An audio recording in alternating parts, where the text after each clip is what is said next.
எல்லாரும் நல்லா இருக்கீங்களா? நல்லா இருக்கீங்களா? Very good.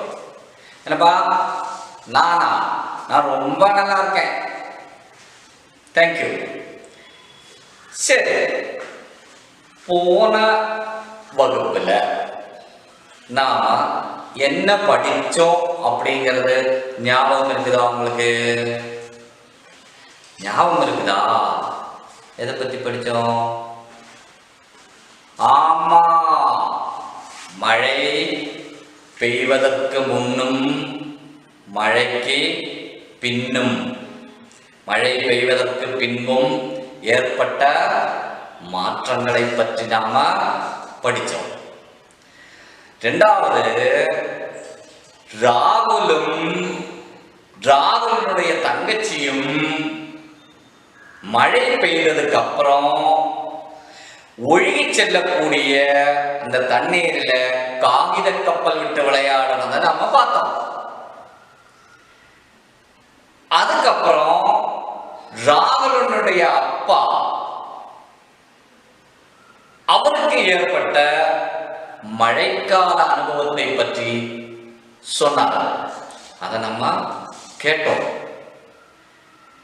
ராகுலும் அவங்க தங்கச்சியும் மழை பற்றி பாடல் பாடியதையும் நாம கேட்டோம். இதெல்லாமே மழைக்கு முன்பும் மழைக்கு பின்பும் ஏற்பட்ட மாற்றங்களை பற்றியும் அனுபவம், அவங்க ராகுலுடைய அப்பாவுக்கு ஏற்பட்ட அனுபவத்தை மாதிரியே உங்களுக்கும் அனுபவம் ஏற்பட்டிருக்கிறதா அப்படிங்கிறத பற்றியும் ஒரு அனுபவ குறிப்பும் உங்களுடைய குறிப்பேடுகளில் நோட்டு புத்தகங்களில் எழுத சொல்லியிருந்தோம். எழுதியிருக்கிறார் அப்படின்னு உங்க டீச்சர் எல்லாம் எங்களை கூப்பிட்டு சொன்னாங்க. ரொம்ப சந்தோஷமா இருந்தது எங்களுக்கு. அப்போ மழை பெய்ததற்கு பின்னால் ஏற்படக்கூடிய மாற்றங்களில் ஒன்றாக மழை பெய்ததற்கு அப்புறம் என்ன மாற்றம் ஏற்படும் அப்படின்னு நம்ம பார்த்ததுல ஒண்ணு வந்துட்டு ஆறு, குளம், ஏரி, கிணறு, இதுல எல்லாம் தண்ணீர் நிறையும் அப்படின்னு பார்த்தோம். மழை பெய்யறதுக்கு முன்னாடியோ இந்த ஆறு, குளம், கிணறு எல்லாமே வற்றி இருந்தது. அப்படி மழை பெய்வதற்கு பின்னாடி இந்த ஆறு, குளம், ஏரிகள் நன்றாக நிறையும் அப்படின்னு நம்ம பார்த்தோம். அப்படி பார்த்ததில்ல நல்லா மழை பெய்ஞ்சிட்டு இருக்குது இல்லையா? இப்போ மழை பெய்துட்டு தான் இருக்குது, குளிரும் அடிக்குது நமக்கு, சரிதானே? ஆமா, இந்த குளிர்லையும் இப்படி மழை பெய்யும் போதும் எல்லாரும் எந்திரிச்சு அழகா குளிச்சு அழகா ட்ரெஸ் பண்ணிட்டு வந்திருக்கீங்க. எல்லாருக்கும் அதற்கு ஒரு வாழ்த்துக்கள். எல்லாரும் இப்படி குளிச்சு அழகா ட்ரெஸ் பண்ணிட்டு வந்திருக்கிறீங்க. எங்க போய் குளிச்சீங்க இந்த மழையில? மழை பெய்து கொண்டு இருக்கும் போது எங்கப்பா? ஆத்துலையா? ஓ, நீங்க ரெண்டு பேரும் ஆத்துக்கு போய் குளிச்சீங்களா? சரி, நீ எங்கப்பா? ஓ, வாய்க்கால் இல்லையா? வாய்க்கால்ல தண்ணீர் வந்துருச்சா? சரி சரி சரி. நான் எங்க பக்கத்துல ஒரு குளம் இருக்குப்பா. எங்க வீட்டுக்கு பக்கத்துமே ஒரு குளம் இருக்குது. அங்க போய் குளிச்சுட்டு வந்தேன். என்னம்மா நீ? கிணத்துலையா போய் குளிச்ச? Okay, very good. எல்லாரும் குளிச்சதுக்கு ஒரு வெரி குட். ஆனா இங்க ஒரு சம்பவம் சொல்றேன், கேட்டுக்கோ. ஆத்துக்கோ, குளத்துக்கு, கிணற்றுக்கு இதெல்லாம் போகும்போது நீ தனியா போகக்கூடாது. உங்க அப்பாவையோ அம்மாவையோ யாரோ ஒரு ஆளை கூட்டிட்டு தான் போகணும். இல்லாட்டி அவங்க போகும்போது மட்டும்தான் நீ குளிக்கிறதுக்கு இந்த ஆத்துக்கு, குளத்துக்கு, கிணற்றுக்கு எல்லா பக்கமும் நீ போனோம், தனியா போயிடக்கூடாது. புரிஞ்சுதா? இதே மாதிரி இப்போ நாம ஆற்றுல குளிச்சோம், கிணற்றுல குளிச்சோம், வாய்க்கால்ல குளிச்சோம் அப்படின்னு நம்ம சொல்றோம்மா, இப்ப சொல்லிட்டு இருக்கோம் நம்ம. ஆனா ஒரு 2-3 மாசத்துக்கு முன்னாடி ஏப்ரல் மே மாதங்களில் இந்த கோடை விடுமுறை இருக்கக்கூடிய காலங்களில எல்லாம் எங்க போய் குளிச்சீங்க? எல்லாரும் எங்க குளிச்சீங்க? ஆத்திலியா குளிச்சீங்க? இல்லையா? ஏன்? அப்புறம் எங்க குளிச்சீங்க? வீட்டிலேயே குளிச்சீங்களையா? ஏன் வீட்டிலேயே குளிச்சீங்க? ஆத்துல தண்ணி வரலையா? தண்ணி இல்லையா? சரி, அப்ப இப்ப ஆத்துல தண்ணி இருக்குது இல்லையா? இப்ப ஆத்துல தண்ணி வரவும் செய்யுது. எப்படி வந்தது இந்த தண்ணீர்? ஆமா, மழை பெய்வதனால் இல்லையா? மழை பெய்துகிட்டே இருக்கிறதுனாலதான் ஆத்துல தண்ணீர் வந்தது. அப்படி மழை பெய்ததுனால வரக்கூடிய, பாய்ந்து ஓடி வரக்கூடிய அந்த ஆற்று தண்ணீர்ல போய் நாம குளிச்சுட்டு வந்தோம். இதே மாதிரி இந்த ஆறு, குளம், வாய்க்கால், கிணறு இதுல எல்லாம் மழை பெய்த போது ஏற்பட்ட மாற்றம் என்னன்னு கேட்டா தண்ணீர் நிறைந்து ஓடியது. இது மட்டுமா மழை பெய்ததற்கு பின்னாடி ஏற்படக்கூடிய மாற்றங்கள்? இல்ல இல்லையா? வேற சில மாற்றங்களும் இருக்கின்றன. நமக்கு வேற சில மாற்றங்களும் இருக்கின்றன. பல மாற்றங்கள் நிகழ்ந்தது. அதை நாம பார்த்தோம், போனதிலேயே நாம பார்த்தோம். அப்போ வானத்திலிருந்து பெய்யக்கூடிய மழையை நம்பித்தான் அனைத்து உயிரினங்களும் இருக்கின்றன. வானத்திலிருந்து பெய்யக்கூடிய மழையை நம்பித்தான் அனைத்து உயிரினங்களும் பூமியில் உயிர் வாழ்கின்றன. புரிஞ்சுதா? அப்ப மழை பெய்ததுனால ஆத்துல தண்ணி வந்தது, நம்ம வீட்டுல இருக்கக்கூடிய கிணறுகள் நிறைஞ்சது இல்லையா? மரம், செடி, கொடிகள் எல்லாமே தழுத்து வந்தது. வயல்வெளிகளில் விவசாயிகள் விவசாய வேலைகளை தொடங்கினார்கள் இல்லையா? சரிதானப்பா? ஆமா, சரி. அப்போ இப்படி நம்ம மழை பெய்யுது அப்படின்னு சொல்றோம். தண்ணீர் இல்லாமல் நம்மால வாழ முடியுமா? முடியாது இல்லையா? தண்ணீர் இல்லாம நம்மால உயிர் வாழ முடியாது. நம்மால மட்டும் இல்ல, எந்த ஒரு உயிரினத்தினாலேயும் தண்ணீர் இல்லாமல் உயிர் வாழ்வதற்கு இயலாது, முடியாது. சரிதானே? அப்போ நாம விவசாயத்திற்கு மட்டுமல்ல, குளிப்பதற்கு மட்டுமல்ல, குடிப்பதற்கு மட்டுமல்ல. அப்ப குடிப்பதற்கும் குளிப்பதற்கும் விவசாயத்திற்கும் மட்டுமல்லாமல் வேறு பல வகையான தேவைகளுக்கு நாம் தண்ணீரை பயன்படுத்துகிறோம். இப்ப குளிக்கிறதுக்கு மட்டும்தான் நம்ம தண்ணியை பயன்படுத்தணுமா? இல்லதானே? ஆமா, இல்ல.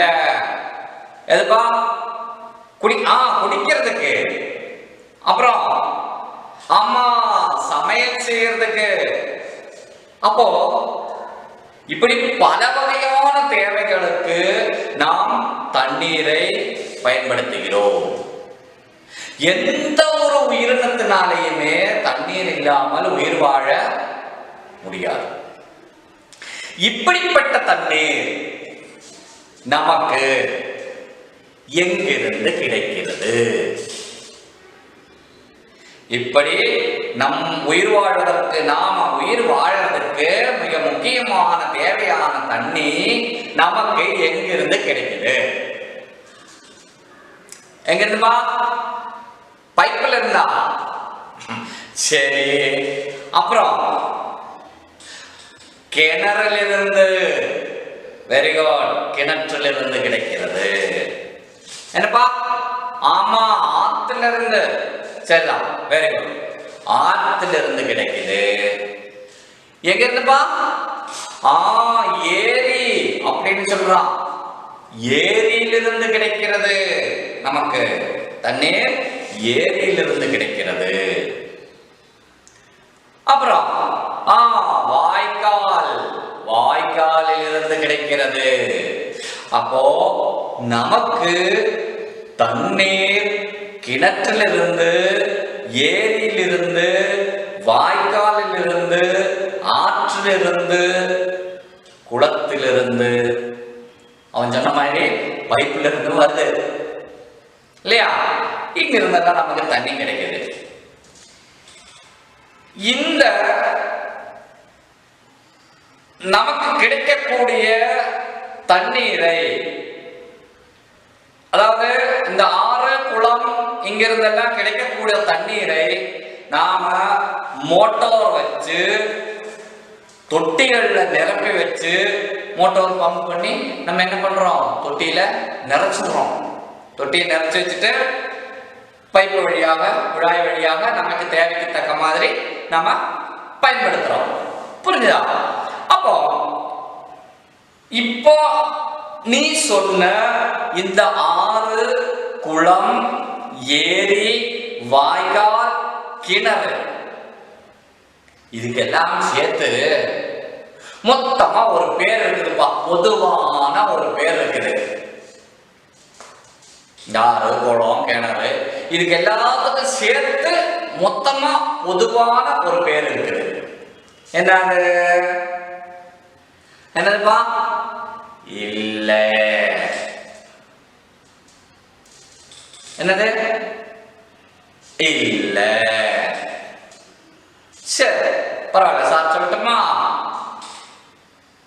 நமக்கு தேவையான தண்ணீரை தரக்கூடிய ஆறு, குளம், ஏரி, கிணறு, வாய்க்கால், இதற்கெல்லாம் சேர்த்து மொத்தமாக பொதுவாக இருக்கக்கூடிய ஒரு பேர் நீர்த்தேக்கங்கள்.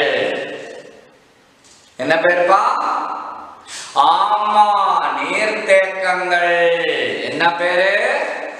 நீர்த்தேக்கங்கள். இப்ப இதுக்கெல்லாம் சேர்த்து நமக்கு பொதுவா நீர்த்தேக்கங்கள் அப்படின்னு பேரு. புரிஞ்சுதா? இந்த நமக்கு தேவையான தண்ணீரை தரக்கூடிய ஆறு, குளம், கிணறு, ஏரி, இதுக்கெல்லாம் நீர்த்தேக்கங்கள் அப்படின்னு பேரு.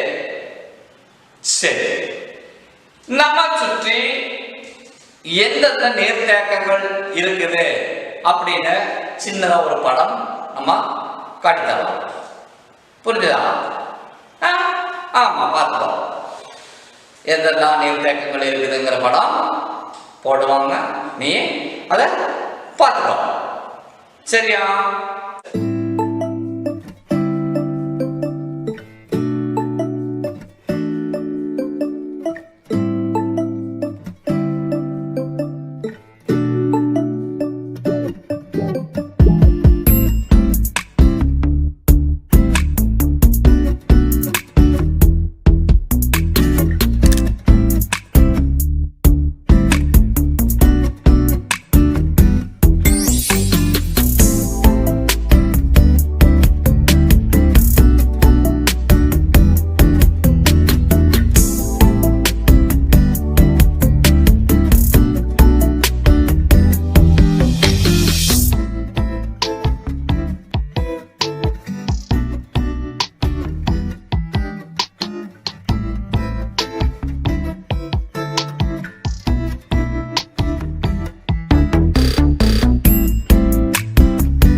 நீர்த்தேக்கங்களை எல்லாமே வானத்திலிருந்து பெய்யக்கூடிய மழை நிரப்புகிறது, நிறைக்கிறது. மழை பெஞ்சு இந்த நீர்த்தேக்கங்களை எல்லாம் நமக்கு நிறைச்சு தருது. சரி, இது மொத்தமா நம்ம பொதுவாக சொன்ன நீர்த்தேக்கங்கள். உங்க வீட்டு பக்கத்துல என்னெல்லாம் நீர்த்தேக்கங்கள் இருக்குது? கிணறு, ஓகே, கிணறு இருக்குது. அப்புறம் உங்க வீட்டு பக்கம் ஆறு, பெரிய ஆறு இருக்குதா? Okay, very good. நிறைய தண்ணி போகுதா? சரி, ஆறு இருக்குது. அப்புறம் குளம் இருக்குதா வீட்டுக்கு பின்னாடியா? ஓகே ஓகே ஓகே, சரி, குளம் இருக்குது. உங்க வயல் பக்கத்திலேயே வாய்க்கால் ஓடிட்டு இருக்குதா? Very good.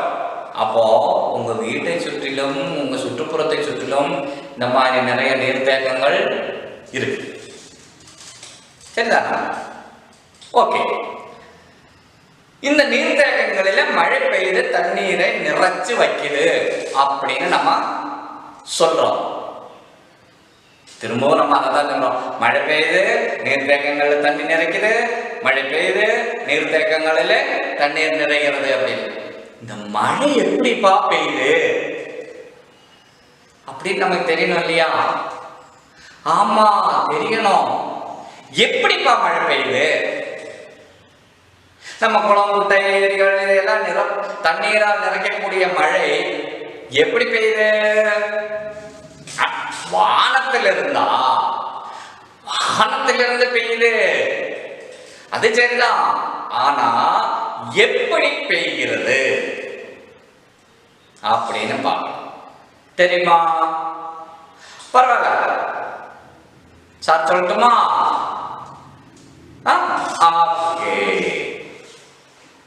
நாம இப்ப சொன்ன ஆறு, குளம், கிணறு, வாய்க்கால், ஏரி, காயல், கடல், இப்படிப்பட்ட நீர்த்தேக்கங்களில் இருக்கக்கூடிய தண்ணி சூரியனோட சூட்டுல நீராவியா மாறும், ஆவியாகும். இந்த நீர்த்தேக்கங்களில் எல்லாம் இருக்கக்கூடிய தண்ணி சூரியனுடைய சூட்டுல, சூரியன் சூடாத்தானே வருது, சூரிய கதிர்கள், அந்த சூட்டுல என்ன ஆகுது? இந்த தண்ணி எல்லாம் ஆவியாகுதுப்பா, நீராவியாகுது. இந்த நீராவியாகக்கூடிய தண்ணி நேரா என்ன போகுது? மேலே உயர்ந்து போகுது. மேல உயர்ந்து போய் மேகத்தோட கலந்துக்குது, மேகத்தோட கலந்துக்குது. அங்க வச்சு இந்த நீராவி என்ன ஆகுது தெரியுமா? குளிர்ச்சி அடையுது. இங்க இருந்த நீராவியாக போன தண்ணீர் மேல மேகத்தோட சேர்ந்து அங்க வச்சு அந்த நீராவி குளிர்ச்சி அடையுது, குளிர்ச்சி அடைகிறது. அப்படி குளிர்ச்சி அடைந்த நீராவி திரும்பவும் நம்ம பூமிக்கு மழையா பெய்யுது.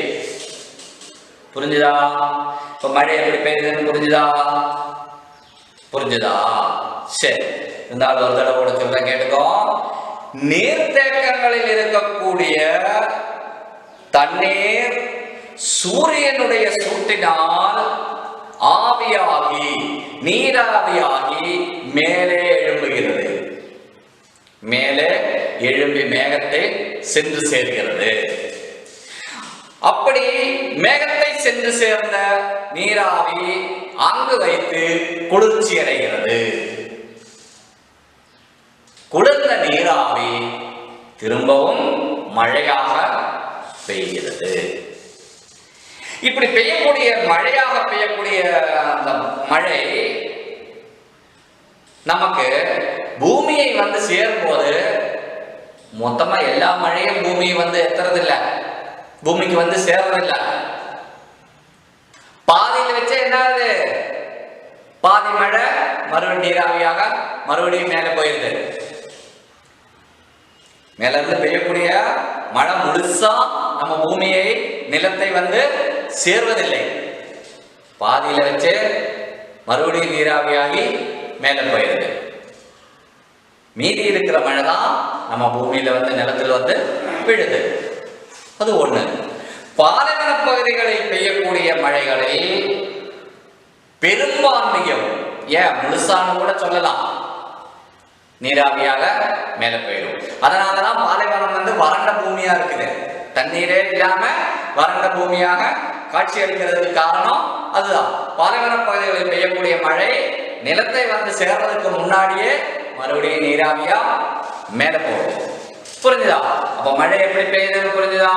அப்படி பெய்யக்கூடிய மழைதான் என்ன பண்ணுது, நம்மளுடைய இந்த நீர்த்தேக்கங்களை நிறைத்து நமக்கு தேவையான தண்ணீரை தருகிறது. புரிஞ்சுதா? புரிஞ்சுதா? ஓகே. அப்ப இந்த நீர்த்தேக்கங்களை பயன்படுத்தி தான் பெரும்பான்மையான மக்களும் தண்ணீர் குடிக்கின்றனர். தங்களுடைய தேவைகளுக்கு ஏற்ப தண்ணீரை பயன்படுத்துகின்றனர். இந்த நீர்த்தேக்கங்கள் இல்லாத ஊர்களில் குழாய் தண்ணீரை பயன்படுத்துகிறார்கள். அதாவது நம்ம மாதிரி கிராமங்களில், கிராமப்புறங்களில் அதிகமான மக்களும் பெரும்பான்மையான மக்களும் கிணத்து தண்ணியை பயன்படுத்துறாங்க. அவங்க தேவைக்கு, குடிக்கிறதுக்கு, குளிக்கிறதுக்கு, விவசாயத்துக்கு, எல்லாத்துக்குமே என்ன பண்றாங்க, கிணத்து தண்ணி, ஆற்று தண்ணியை பயன்படுத்துறாங்க. ஆனா பட்டணத்துல ஆறு இருக்குதா? இல்ல. எல்லா ஏரியாவிலையும் எல்லா இடங்களிலும் ஆறு கிடையாது. அப்படி நீர்த்தேக்கங்கள் இல்லாத ஊர்களில் எல்லாமே என்ன பண்றாங்க, பட்டணங்கள்ல எல்லாம் என்ன பண்றாங்க, குழாய் தண்ணீரை தான் பயன்படுத்துறாங்க. அதாவது இந்த நீர்த்தேக்கங்களில் இருக்கக்கூடிய தண்ணீரை தொட்டிகளில் நிறைத்து பெரிய தண்ணி தொட்டி வச்சிருப்பாங்கப்பா. டவுன்ல எல்லாம் போனீங்கன்னா நீ பார்க்கலாம். பஸ் ஸ்டாண்டுக்கு பக்கத்துலயோ இல்ல வேற எங்கேயாவது ஒரு இடங்கள்ல பெரிய தொட்டி வச்சிருப்பாங்க. அது எதுக்கு அவ்வளவு பெரிய தொட்டி வச்சிருக்காங்க? அந்த பட்டணத்துக்கு தேவையான தண்ணீர், அந்த சுற்றுப்புறத்துக்கு தேவையான தண்ணி எங்கதான் இருக்குது? அந்த தண்ணி தொட்டியில தான் இருக்குது. அப்படி இவங்க என்ன பண்ணுவாங்க, இந்த நீர்த்தேக்கங்களில் இருந்து குழாய் வச்சு நீரா அந்த தொட்டியில நிறைச்சிருவாங்க, சுத்திகரிச்சு வச்சிருவாங்க, தண்ணிய சுத்திகரிச்சு வச்சிருவாங்க. அப்படி சுத்திகரிக்கப்பட்ட தண்ணீரை மறுபடியும் என்ன பண்ணுவாங்க, குழாய் வழியா, பைப் வழியா எல்லாருடைய வீடுகளுக்கும் அனுப்பிடுவாங்க. அப்படி கிராமப்புறங்கள்ல பெரும்பான்மையான மக்களும் கிணற்று தண்ணீரையும் ஆற்று தண்ணீரையும் குடிப்பதற்கும் மற்ற பல தேவைகளுக்கும் பயன்படுத்தும் போது, பட்டணத்தில் இருக்கக்கூடிய மக்கள், நீர்த்தேக்கங்களில் இல்லாத பட்டணங்களில் இருக்கக்கூடிய மக்கள் குழாய் தண்ணீரை பயன்படுத்தி வருகின்றனர். புரிஞ்சுதா? அப்படி பல வகைகளில் நமக்கு பயன்படக்கூடிய, உதவக்கூடிய இந்த நீர்த்தேக்கங்களை நாம பாதுகாக்கணுமா வேண்டாமா? ஆமா, பாதுகாக்கணும். Very good. எவ்வளவு ஆர்வமா சொல்றாங்க பாரு, பாதுகாக்கணும் சார் அப்படின்ட்டு. ஆமா, பாதுகாக்கணும் நம்ம, இல்லையா? இந்த நீர்த்தேக்கங்களை நாம பாதுகாக்கணும். அதாவது இந்த நீர்த்தேக்கங்களில பிளாஸ்டிக் கழிவுகள் போடுறாங்க, ரசாயன கழிவுகள் போடுறாங்க, பின்ன பெரிய பெரிய தொழிற்சாலைகள் இருக்குப்பா, கம்பெனிகள், அந்த கம்பெனிகள்ல இருந்து வரக்கூடிய வேஸ்ட் கழிவுகள் அதையும் இந்த நீர்த்தேக்கங்கள்ல கலக்கி விடுறாங்க. வண்டி வாகனங்களை கொண்டு அங்கேயே கழுவுறாங்க. அதுக்கப்புறம் என்ன பண்றாங்க, பல வகையான அசுத்தங்களை நீர்த்தேக்கங்கள்ல கலக்கி விடுறாங்க. அது செய்யலாமா? செய்யக்கூடாது, இல்லையா? அம்மா, ஏன்னா நமக்கு பல வகைகளிலும் உதவக்கூடிய, பல வகைகளிலும் நமக்கு உதவி செய்யக்கூடிய நீர்த்தேக்கங்களை பாதுகாக்க வேண்டியது நம்முடைய கடமை, நம்முடைய கடமை. அப்போ இந்த மாதிரி பிளாஸ்டிக் கழிவுகளோ ரசாயன கழிவுகளோ வேற எதையும் நாமளும் அந்த நீர்த்தேக்கங்களில் போடாம, குப்பைகளை கொண்டு அந்த நீர்த்தேக்கங்களில் போடாம வச்சு மற்றவர்கள் போடும்போது அதையும் தடுத்து அவர்களுக்கு விழிப்புணர்வு ஏற்படுத்தணும். நம்ம விழிப்புணர்வு ஏற்படுத்திட்டு நமக்கு அந்த நீர்த்தேக்கங்களை பாதுகாக்க வேண்டியது அவசியமாகும். நமக்கு அந்த நீர்த்தேக்கங்களை பாதுகாக்க வேண்டியது நம்முடைய கடமையும் ஆகும், அவசியமும் கடமையும் ஆகும். ஒரு நிமிஷம் வா, கொஞ்சம் தண்ணி குடிச்சுக்கிறேன் சாரு.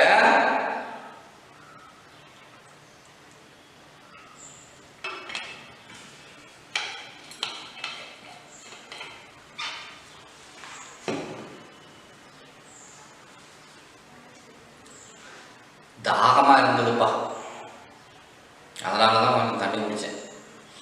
சரியா? சரி, பாத்தியா கொஞ்ச நேரம் நான் பேசுனதுக்கு எனக்கு தண்ணி தாகம் எடுத்துருச்சு. தண்ணி இல்லாம என்னால இருக்க முடியல.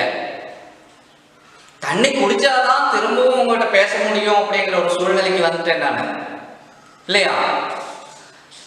அப்ப அந்த அளவுக்கு நமக்கு முக்கியம் தண்ணீர், அந்த அளவுக்கு நமக்கு முக்கியம். தாகம் எடுக்கும்போது கொஞ்சம் தண்ணி கிடைச்சாலே நமக்கு பெரிய நிம்மதி, ரொம்ப சந்தோஷம், ரொம்ப நிம்மதியா இருக்குது. வா, கொஞ்சம் தண்ணி கிடைச்சிருக்கு, என்னுடைய தாகம் எல்லாம் போயிருச்சு, ஓரளவுக்கெல்லாம் குறைஞ்சிருச்சு அப்படின்னு நம்ம ரொம்ப நிம்மதியா இருக்கிறோம் கொஞ்சம் தண்ணி கிடைச்சாலே. புரிஞ்சுதா? அப்போ இது நமக்கு மட்டுமல்ல, இந்த தாகம் அல்லது அந்த நிம்மதி அப்படிங்கிறது நமக்கு மட்டுமல்ல, மற்றுள்ள உயிரினங்களுக்கும் இதே நிலைமைதான். மற்றுள்ள உயிரினங்களுக்கும் இதே நிலைமைதான். குடிப்பதற்கு மட்டுமா நம்ம தண்ணீரை பயன்படுத்துறோம்? இல்ல, வேற எதுக்கெல்லாம்? அம்மா ஏற்கனவே சொன்னோம், நம்ம குளிக்கிறதுக்கு, விவசாயம் செய்வதற்கு, அப்புறம் சமையல் செய்வதற்கு, இப்படி பல வகையான தேவைகளுக்கு நாம தண்ணீரை பயன்படுத்துகிறோம். இப்ப என்னெல்லாம் தேவைகளுக்கு பயன்படுத்துகிறோம் அப்படிங்கிறத சில தேவைகளுடைய படம் மட்டும் இப்ப உங்களுக்கு காட்டித்தரோம். புரிஞ்சுதா? அத நீ கவனமா பார்க்கணும். எந்தெந்த தேவைகளுக்காக அவர்கள் தண்ணீரை பயன்படுத்துகிறார்கள் அப்படிங்கிறத நீ கவனமா பார்க்கணும்.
இப்படி மிக முக்கியமான தேவையான தண்ணீர் நமக்கு இல்லைன்னு வையே, நம்ம நிலைமை என்ன ஆகும்? என்னது, செத்து போயிருமா? ஆமா, ஒருவேளை செத்தும் போயிடலாம். குடிக்கிறதுக்கு தண்ணியே கிடைக்கலன்னு வையே, செத்து போயிடுவோம் இல்லையா? இது மட்டுமா, நம்மை சுற்றி இருக்கக்கூடிய மரங்கள், செடிகள், கொடிகள் எல்லாமே என்ன ஆயிடும்? காஞ்சு போயிடும். வயல்கள், காடுகள் எல்லாம் என்ன ஆகும்? வாடி வதங்கி காஞ்சு ஒன்றும் இல்லாம ஆயிரும். விவசாய நிலங்கள் எல்லாம் வறண்டு போயிடும் இல்லையா? நமக்கு தேவைக்கு தண்ணீரை தரக்கூடிய ஆறுகள், குளங்கள், ஏரிகள், இப்படி இருக்கக்கூடிய நீர்த்தேக்கங்கள் எல்லாம் என்ன ஆகும்? வற்றி வறண்டு காஞ்சு போயிடும். சரிதானா? அப்போ நமக்கு தேவைகளை சில இடங்களில நமக்கு தேவையான குடிப்பதற்கு கூட தேவையான தண்ணீர் சில இடங்களில கிடைக்காது. நமக்கு குடிப்பதற்கு கூட தண்ணீர் கிடைக்காத ஒரு சூழ்நிலை நமக்கு வரும் இல்லையா?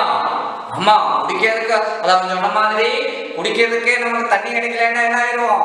செத்து போயிடுவோம் இல்லையா? ஆமா.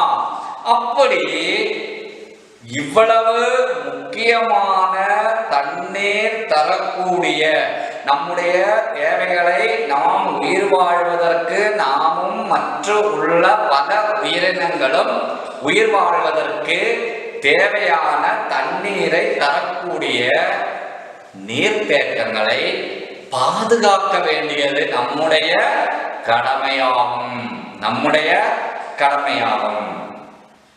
இன்னைக்கு உள்ள காலகட்டத்துல நம்ம தண்ணிய விலை கொடுத்து வாங்கிட்டு இருக்கிறோம் இல்லையா? பிஸ்லரி வாட்டர் 20 ரூபா, ஒரு பாட்டில் தண்ணீர் 20 ரூபா அப்படின்னு சொல்றாங்க. இன்னைக்கு நாம அந்த தண்ணியை விலை கொடுத்து வாங்க வேண்டிய சூழ்நிலையில நாம இப்ப இருக்கிறோம்.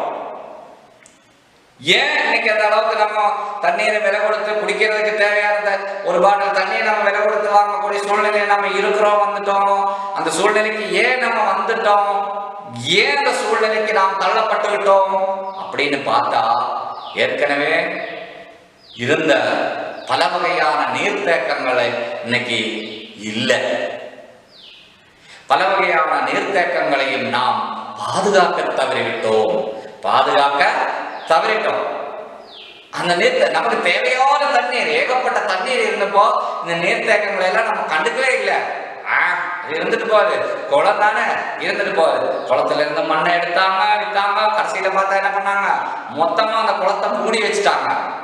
அங்க குளம் இருந்த அடையாளமே தெரியல. அங்க பார்த்தா இன்னைக்கு வீடுகள் வந்தாச்சு, கம்பெனிகள் வந்தாச்சு, ரோடு போடுறாங்க. அப்படி பல வகையான சம்பவங்களிலையும் அந்த நீர்த்தேக்கங்கள் என்னாச்சு? அழிஞ்சு போச்சு. அந்த அளவுக்கு நாம இப்ப வந்துட்டோம். குடிக்கிறதுக்கு நம்ம வெளியே போயிட்டோம்னா குடிக்கிறதுக்கு தண்ணீர் விலை கொடுத்து வாங்க வேண்டிய ஒரு சூழ்நிலைக்கு நாம வந்துட்டோம். அதனால நம்ம சுற்றி இருக்கக்கூடிய அந்த நீர்த்தேக்கங்களை, இருக்கக்கூடிய நீர்த்தேக்கங்களையாவது, இப்ப இருக்கக்கூடிய நீர்த்தேக்கங்களையாவது நாம பாதுகாப்போம் அப்படின்னு சொல்லி உறுதி எடுத்துக்கிறோம். பாதுகாப்போம் அப்படின்னு சொல்லி நாம ஒரு உறுதி எடுத்துக்கிறோம். வானத்திலிருந்து கிடைக்கக்கூடிய, மழையிலிருந்து நமக்கு கிடைக்கக்கூடிய உயிர் வாழ்வதற்கு, நாமும் மற்ற பல உயிரினங்களும், பூமியில் இருக்கக்கூடிய மற்ற எல்லா உயிரினங்களும் உயிர் வாழ்வதற்கு தேவையான மிக முக்கியமான தண்ணீர் எவ்வளவு முக்கியம் அப்படின்னு புரிஞ்சது இல்லையா உனக்கு? அப்போ அந்த தண்ணீரினுடைய தன்மை, இவ்வளவு முக்கியமான தண்ணீரினுடைய ஒரு தன்மை என்னன்னு தெரியுமா உனக்கு? அதுக்குன்னு ஒரு சுவை கிடையாதுப்பா. இந்த தண்ணீருக்குன்னு ஒரு சுவை கிடையாது. இப்ப லட்டு சாப்பிடுறோம், இனிக்கும். நமக்கு மிட்டாய் சாப்பிடுறோம், இனிக்கும். மிளகாய் சாப்பிடுறோம், எரியும். ஆனா தண்ணிக்குன்னு ஒரு சுவை இல்லை. அதே மாதிரி அதற்கு நிறமும் கிடையாது. நம்ம உயிர் வாழ்வதற்கு பயன்படக்கூடிய அந்த தண்ணீருக்கு சுவையோ நிறமோ கிடையாது. இதே மாதிரி இனியொரு ஆள் இருக்கிறாங்க, சுவையும் கிடையாது, நிறமும் கிடையாது. யாருன்னு சொல்லி பார்ப்போம். யாரு? ஒரு குழு தட்டுமா? நாம கண்ணால பார்க்க முடியாது. நம்ம கண்ணால பார்க்க முடியாது, உணரத்தான் முடியும். ஆனா சுவையும் கிடையாது, நிறமும் கிடையாது. யாரு? ஆமா, வெரி குட். காற்று, வாயு. இந்த ரெண்டுக்குமே, தண்ணீருக்கும் காற்றுக்குமே, இந்த இரண்டுக்குமே சுவையோ நிறமோ கிடையாது. புரிஞ்சுதா? ஓகே. இனி உங்களுக்கு ரெண்டு வேலை இருக்கு, ரெண்டு செயல்பாடுகள் இருக்குது. இந்த ரெண்டு செயல்பாடுகளையுமே நீ செய்து உங்க நோட்டு புத்தகத்துல எழுதி வச்சு உங்க வகுப்பு ஆசிரியர்களுக்கு நீங்க அனுப்பி கொடுக்கணும், காண்பித்து கொடுக்கணும். புரிஞ்சுதா? அவங்களுக்கு காண்பித்து கொடுத்து வெரி குட் அப்படின்னு சொல்லி ஸ்டார் வாங்கி வச்சுக்கணும். புரிஞ்சுதா? முதல் வேலை என்னன்னு கேட்டீங்கன்னா, முதல் செயல்பாடு என்னன்னு கேட்டீங்கன்னா, உங்க வீட்டுக்கு பக்கத்திலையும் வீட்டினுடைய சுற்றுப்புறத்திலையும் மற்றும் பல பகுதிகளிலும் இருக்கக்கூடிய நீர்த்தேக்கங்கள் எவை அப்படின்னு நோட்டு புத்தகத்துல எழுதணும். வீட்டிற்கு அருகிலும் சுற்றுப்புறங்களிலும் இருக்கக்கூடிய காணப்படக்கூடிய நீர்த்தேக்கங்கள் ஏதெல்லாம் அப்படின்னு உங்க நோட்டு புத்தகத்துல எழுதணும். இது உங்களுக்கு முதல் செயல்பாடு. இனி இரண்டாவது செயல்பாடு என்னன்னு கேட்டீங்கன்னா, தண்ணீரை நாம எதற்காகலாம் பயன்படுத்துறோம், இந்த தண்ணியை நாம எதுக்கெல்லாம் உபயோகப்படுத்துறோம், தண்ணீரை நாம் எதற்காகவெல்லாம் பயன்படுத்துகிறோம் அப்படின்னும் இரண்டாவது செயல்பாடு. இதையும் நீங்க உங்க நோட்டு புத்தகத்தில் எழுதி உங்க வகுப்பாசிரியருக்கு அனுப்பி கொடுக்கணும்.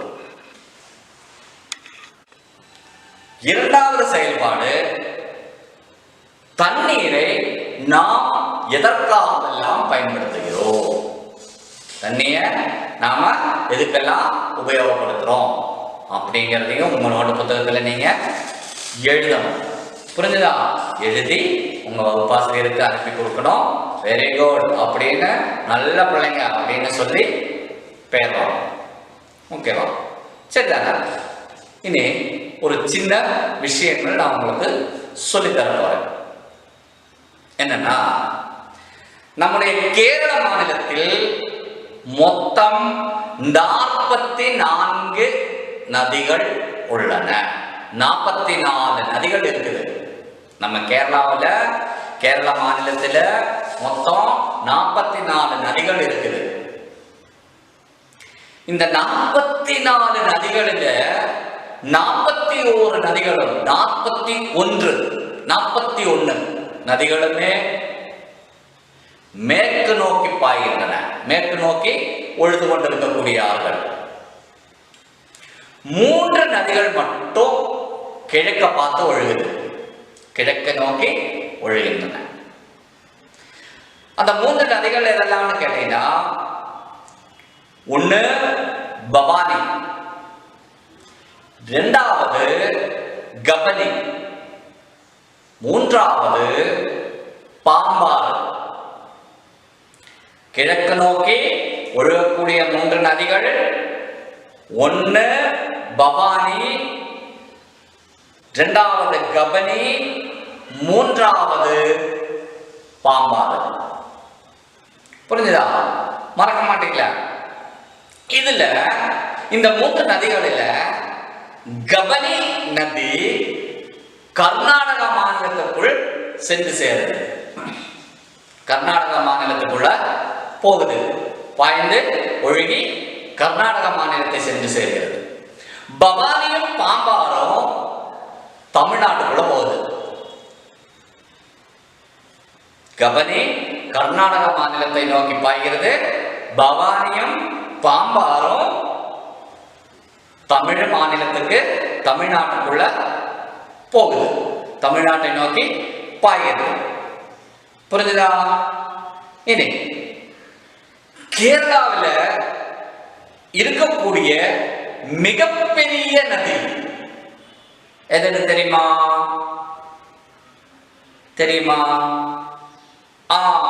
சொல்லட்டுமா? சார் சொல்லட்டுமா?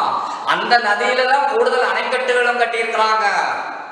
கேரளாவில் கூடுதலாக அணைக்கட்டுகள் இருக்கக்கூடிய நதியும் அதுதான். கேரளாவில் இருக்கக்கூடிய பெரிய நதியும் அதுதான். எது தெரியுமா? பெரியார்.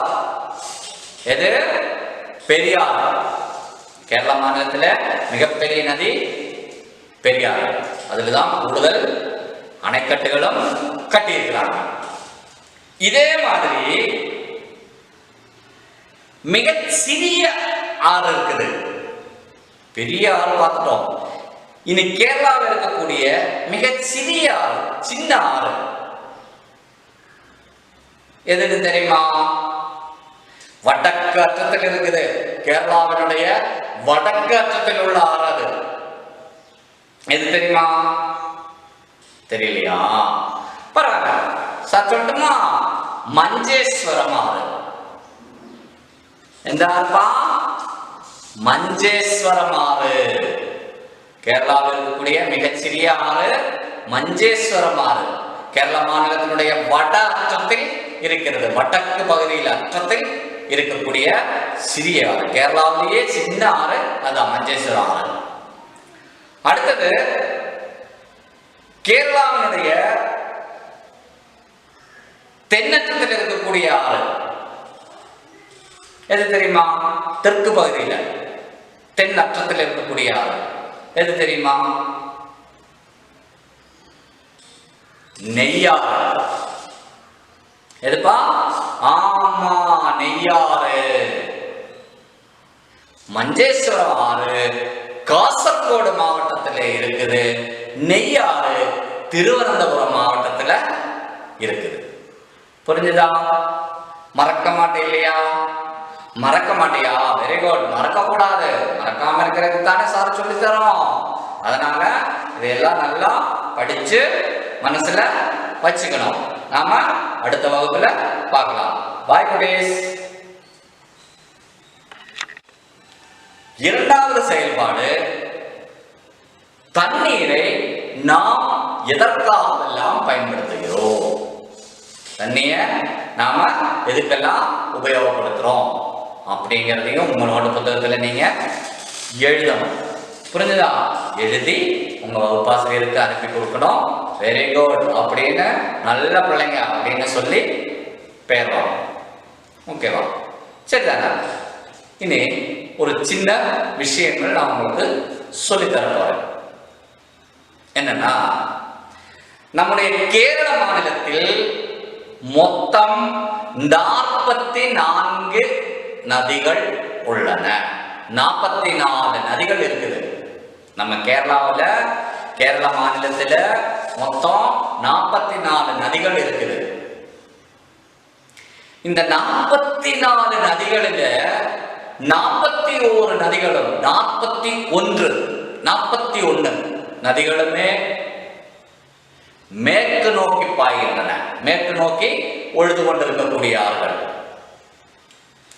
3 நதிகள் மட்டும் கிழக்க பார்த்து ஒழுகுது.